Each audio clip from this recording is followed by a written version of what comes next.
नमस्कार, स्वागत है आपका जीजी हिंदी टॉपर्स में। आज हम संदेश लेखन करने वाले हैं। संदेश लेखन कक्षा 10 का हिंदी ए कोर्स का जो है लेखन कौशल का यह विषय है और सीबीएसई के बोर्ड परीक्षा में यह प्रश्न पूछा जाता है। याद रखिए, हिंदी ए कोर्स का विषय है, हिंदी बी में यह प्रश्न नहीं पूछा जाता है।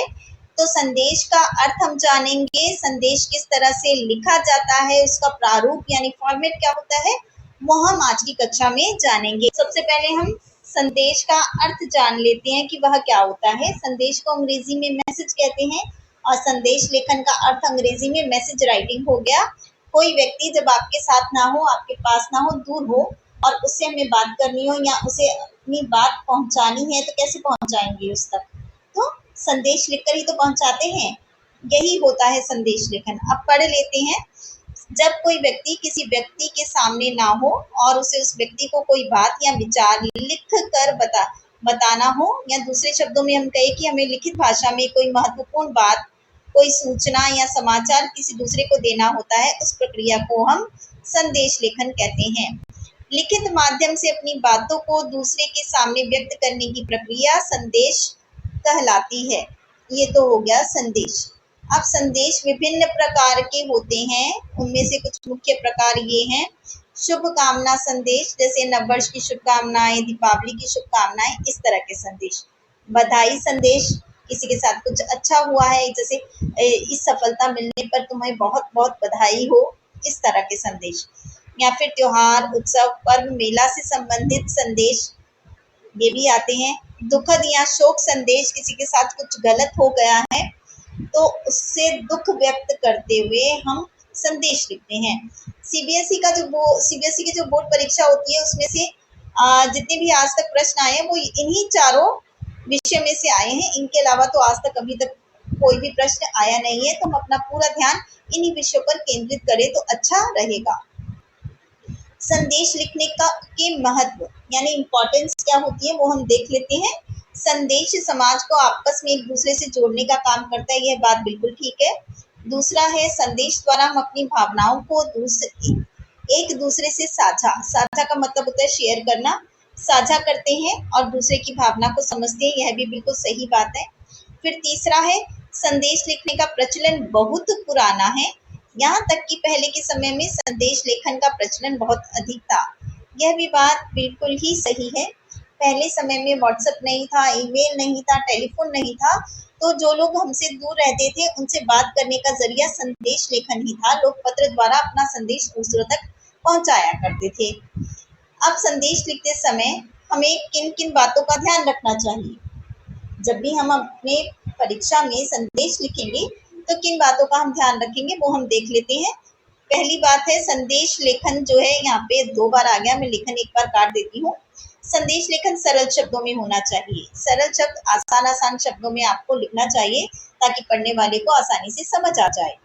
फिर दूसरी बात है, संदेश लेखन जो है ना, ये दूसरी बात, संदेश लेखन विषय के अनुसार किसी भी काल का मतलब होता है समय, ठीक है, किसी भी काल में लिखा जा सकता है, चाहे भूतकाल हो, भूतकाल का अर्थ होता है पास्ट टेंस, वर्तमान काल हो, वर्तमान का अर्थ होता है प्रेजेंट टेंस, या भविष्य काल हो, भविष्य काल का अर्थ होता है फ्यूचर टेंस। यानी इसमें जो है काल का कोई बंधन नहीं है, जैसा विषय होगा उसी के अनुसार आप जो है काल का उपयोग यहाँ पर कर सकते हैं। अब तीसरा, संदेश में गलत बातों के उपयोग से बचना चाहिए। कोई भी गलत बात नहीं करनी चाहिए संदेश में, सकारात्मक बातें करनी चाहिए, अच्छी बातें ही संदेश में लिखनी चाहिए, बुरी बातें नहीं लिखनी चाहिए। अब हम चलते हैं संदेश लेखन का प्रारूप यानी उसका फॉर्मेट क्या होता है, क्योंकि बच्चों को बहुत मुश्किल होती है, समझ नहीं आता कि किस तरह से लिखें। तो जिस तरह से हम पत्र लिखते हैं उसका एक प्रारूप होता है, उसी तरह से संदेश लिखने का भी प्रारूप होता है, उसकी चर्चा हम करते हैं। सबसे पहले हमें शीर्षक यानी टाइटल लिखना चाहिए, ठीक है। संदेश का सबसे पहले शीर्षक लिखेंगे, उसके बाद हम लिखेंगे दिनांक यानी डेट, और ये जो दिनांक है ये बाईं ओर लिखी जाएगी। बाईं ओर का मतलब होता है लेफ्ट साइड में, ठीक है। आपको कई किताबों में ये जो है दाहिनी ओर यानी राइट साइड में भी लिखा हुआ मिलेगा, पर आजकल का जो है प्रारूप जो है उसमें बाईं ओर ही लिखा जाता है, तो बाईं ओर ही आप लिखिए। उसके बाद हम समय यानी टाइम लिखेंगे, वह भी बाईं ओर होगा। उसके बाद संबोधन। संबोधन जब लिखेंगे तो संबोधन का अर्थ होता है जिस व्यक्ति को संदेश लिखा जा रहा है उसका नाम या उससे संबंध। अब उससे संबंध का अर्थ है कि उसका आपसे क्या संबंध है। जैसे आप अपनी माता जी को संदेश लिख रहे हैं तो वह आपकी माता जी है, यह उनका आपसे संबंध है। अगर दादाजी को लिख रहे हैं तो दादाजी लिखेंगे क्योंकि दादाजी वह आपके दादाजी हैं। ठीक है। और संबंध तो हम लिखते हैं अपने से बड़ों के केस में। जैसे अगर हम संदेश अपने से बड़ों को लिख रहे हैं तो वहां हम संबंध लिखेंगे क्योंकि बड़ों का नाम नहीं लिखा जाता, वहां संबंध लिखा जाएगा। और अगर संदेश अपने से छोटों को लिख रहे हैं या मित्रों को लिख रहे हैं तो उनका नाम लिखेंगे, जैसे प्रिय मित्र राहुल, प्रिय भाई, इस तरह से। उसके बाद विषय वस्तु लिखेंगे। विषय वस्तु यानी कंटेंट को हम अपने प्रश्न में दिए गए विषय से संबंधित ही लिखेंगे। ऐसा नहीं है कि प्रश्न कुछ और है और आप कुछ और लिख रहे हैं तो वो तो गलत हो जाएगा। उसके बाद अंत में संदेश लिखने वाले व्यक्ति का नाम, यानी संदेश कौन लिख रहा है उसका नाम। अगर यदि यह प्रश्न में दिया गया है कि भाई आप रोहन हैं या आप सीमा हैं तो आप उसी नाम को उपयोग करें, अन्यथा आप अपना नाम लिखेंगे। और नाम लिखने से पहले आपका क्या संबंध है, यहाँ मैं फिर से समझा दूंगी। संबोधन में जिसको संदेश लिख रहे हैं उसका आपसे क्या संबंध है। जैसे आप जो है दादी जी को लिख रहे हैं तो संबोधन में लिखेंगे दादी जी, और यहाँ पर आप अपना लिखेंगे कि आप दादी जी के क्या हैं। आपका दादी जी से संबंध है पोता या पोती, तो आप ये लिखेंगे आपका पोता या आपकी पोती, इस तरह से। ठीक है, यह भी बाईं ओर लिखा जाएगा और यहाँ पर जो है संबंध के साथ अपना नाम भी लिखना है। और अंत में जब पूरा कंटेंट हो जाता है, लिख दिया जाएगा, उसके बाद एक बॉक्स बना लेना है, यानी यहाँ से यहाँ तक का जो ये पूरा कंटेंट है उसको एक बॉक्स में ले लेंगे। ये हो गया प्रारूप यानी फॉर्मेट। फिर आगे हम कुछ टिप्स देख लेते हैं ताकि हमारा संदेश लेखन एकदम सही जाए, उसमें कोई गलती ना हो।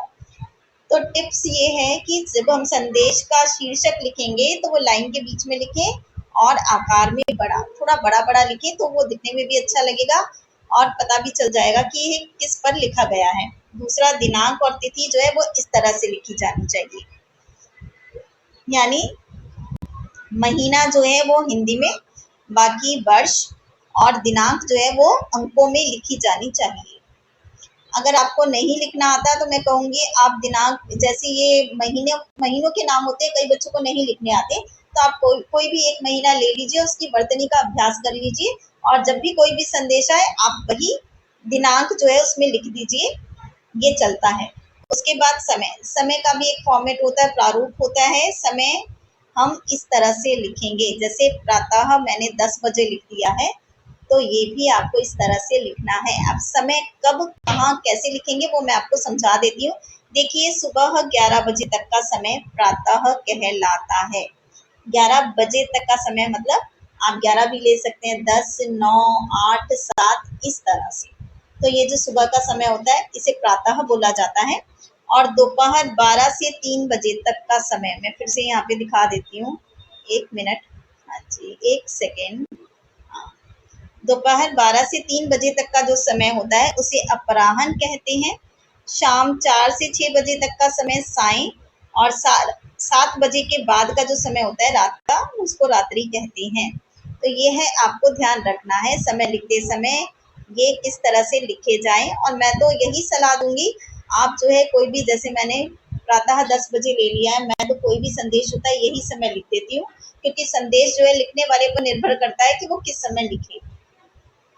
तो आप भी एक जो है समय अपने अनुसार बना लीजिए, उसका अभ्यास कर लीजिए। एक तो दिनांक का अभ्यास कर लीजिए और एक समय का अभ्यास कर लीजिए, ताकि आपको जो है ज़्यादा सोचने की आवश्यकता ना पड़े।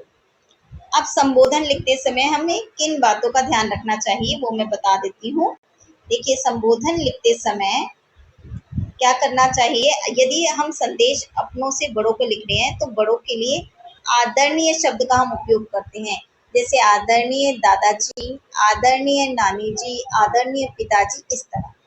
और यदि संदेश हम अपने से छोटों या मित्रों को लिख रहे हैं तो प्रिय शब्द का उपयोग करेंगे, जैसे प्रिय मित्र, प्रिय भाई, और उसके साथ नाम भी लिखना चाहें तो नाम भी लिख सकते हैं, जैसे प्रिय भाई रोहन, प्रिय मित्र मुकेश, इस तरह से। लेकिन यहाँ पर एक बात का आपका ध्यान रखना है, यदि संदेश आप अपने बड़े भाई या बहन को लिख रहे हैं तो वहां पर आदरणीय एवं प्रिय दोनों में से कोई एक शब्द आप लिख सकते हैं। जैसे प्रिय दीदी, आदरणीय दीदी, प्रिय भैया, आदरणीय भैया, तो दोनों ही ठीक कहलाएंगे, लेकिन केवल इसी में बड़े भाई या बहन में, किसी और स्थिति में नहीं। बाकी आपको यही ध्यान रखना है, बड़ों के लिए आदरणीय, छोटों या मित्रों के लिए प्रिय, और यहाँ पर आप कुछ भी ले सकते हैं। और पूरी विषय वस्तु लिखने के बाद ही बॉक्स बनाएं, पहले ना बनाएं। पहले अगर आपने बॉक्स बना दिया और उसके अंदर अगर आप लिखने लगे तो जगह कम पड़ सकती है और आपका जो है लिखने में आपको मुश्किल आ जाएगी। तो ये रहे टिप्स, मैं एक बार फिर से आपको दिखा देती हूँ। और अब चलते हैं हम उदाहरण की तरफ। एक उदाहरण से हम पूरा जो है अपना संदेश समझ लेते हैं। देखिए, यह प्रश्न है जो सीबीएसई की बोर्ड परीक्षा 2024 में इस वर्ष ही आया था। और यह प्रश्न क्या है, आपकी बड़ी बहन है, उसकी पदोन्नति हो गई है। पदोन्नति का अर्थ होता है प्रमोशन होना, ठीक है। पदोन्नति हुई है, प्रमोशन हुआ है, और वह कैप्टन से मेजर के रूप में हुई है, यानी बहन जब कैप्टन से मेजर बन गई है, उन्हें बधाई देनी है। तो हमारा जो है संदेश बधाई संदेश है यहाँ पर।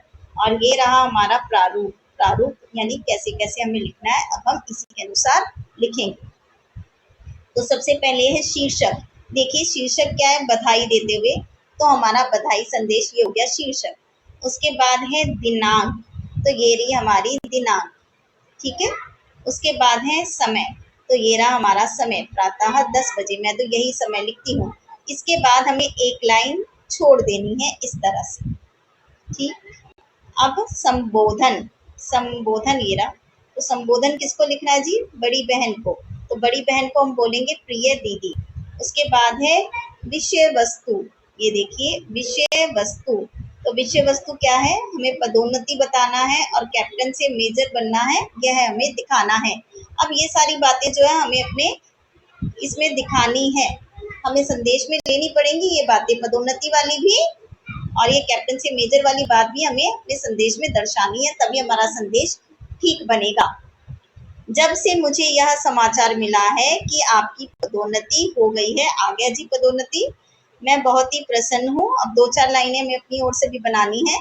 आपकी इस सफलता पर मेरी ओर से बहुत बहुत बधाई। बधाई देते हुए था तो बधाई हमने दे दी। अब आप कैप्टन से मेजर बन गई हैं, ये मैं फिर से लिख देती हूँ। अब आप कैप्टन से मेजर बन गई हैं, ये देखिए हो गया, कैप्टन से मेजर वाला भी आ गया। आपकी लगन एवं मेहनत से मुझे बहुत प्रेरणा मिलती है। मेरी यही इच्छा है कि आप सदैव इसी तरह देश की सेवा करती रहें। फिर से बधाई स्वीकार करें।